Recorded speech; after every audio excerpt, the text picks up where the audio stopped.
Hi, today we're going to talk about the easy grammar system and memorizing the hefty lift of prepositions that comes along with that. This is something you don't want to skip because it's very foundational. It's a prepositional approach, and so you have to do that first. And what my daughter and I have done is kind of developed a series of hand motions that you can use that make it kinesthetic and just also more meaningful. Now you'll notice at the end that the last couple of prepositions we don't have hand motions to, just because they're very easy to remember. They just kind of make sense with each other, and there wasn't a motion that went with it. So now I'm going to let her show you what we've done.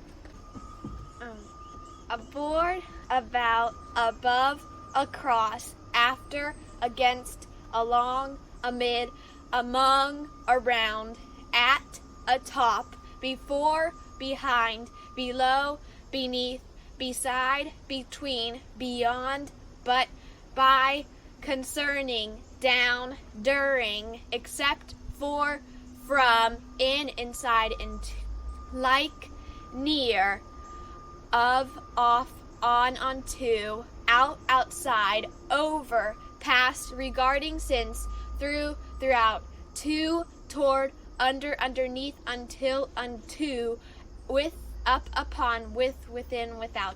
That's all. Hopefully you found that helpful, and it's something that would help your children when they're starting the Easy Grammar program, that would just make it quicker, because I know for some kids memorizing that huge list can be quite difficult.